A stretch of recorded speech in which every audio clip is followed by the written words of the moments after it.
Guys, നമുക്കൊന്ന് ജർമ്മനിയിലെ മലയാളിക്കട വരെ പോയാലോ? അതെ, നമ്മുടെ മലയാളികളുടെ സ്വന്തം മലയാളിക്കട. ഇവിടെ നമുക്ക് കിട്ടാത്തതായിട്ട് ഒന്നുമില്ല. പുട്ടും കടലയും തൊട്ട് പഴംപൊരി വരെ ഇവിടെ അവൈലബിൾ ആണ്.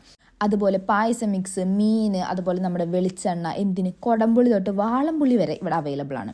ഇനി ബേക്കറി സെക്ഷനിലോട്ട് നോക്കുകയാണെങ്കിൽ നമ്മുടെ ശർക്കര വരട്ടി, മുറുക്ക്, കുഴലപ്പം എല്ലാ സാധനവും ഇവിടെ കിട്ടും. മെയിൻ കാര്യം എന്താണെന്ന് വെച്ച് കഴിഞ്ഞാൽ നമ്മുടെ നാട്ടിലെ ഫ്രഷ് വെജിറ്റബിൾസ്, അതുപോലെ വേപ്പില. ഇവിടെ ജർമ്മനിയിൽ നമുക്ക് റോബസ്റ്റ് പഴമാണുള്ളത്, പക്ഷേ നമുക്ക് നേന്ത്രപ്പഴം വേണമെന്നുണ്ടെങ്കിൽ മലയാളി കട വന്നാൽ കിട്ടും. അപ്പോൾ മലയാളി കടയെ പറ്റിയുള്ള കൂടുതൽ ഡീറ്റെയിൽസ് നമുക്ക് ഇവിടുത്തെ ചേട്ടനോട് തന്നെ ചോദിക്കാം. നമ്മളോട് മലയാളി കട ഇപ്പോൾ നമുക്ക് ഇവിടെ തുടങ്ങിയിട്ട് 1 വർഷത്തോളം ആവാറായി. നമ്മൾ നേരത്തെ എസ് ഉണ്ടായിരുന്നതാണ് ഇത്. നമ്മളിപ്പോൾ ഇവിടേക്ക് ഹാൻഡ് ഓവർ ചെയ്തു. നമുക്കാണ് ഇപ്പോൾ പേറ്റന്റ്. മലയാളിക്കട എന്ന് പറയുമ്പോൾ നമുക്കിവിടെ മലയാളികളുടെ ഒരു വികാരമാണ്. ഓൾ ജർമ്മനി നമുക്ക് ലീഫറിംഗ് ഉണ്ട്.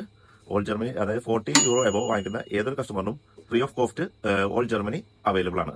പിന്നെ നമുക്ക് ആപ്പ് ഉണ്ട്, അതായത് ആപ്ലിക്കേഷൻ പ്ലേ സ്റ്റോറിലും നമ്മുടെ ആപ്പ് സ്റ്റോറിലും അവൈലബിൾ ആണ്. നമ്മുടെ സ്റ്റോർ എന്ന് പറയുന്നത് നമ്മൾ ഇതിന്റെ അകത്താണ് ഓൺലൈൻ പാക്കിംഗ് കാര്യങ്ങളൊക്കെ നടക്കുന്നത്.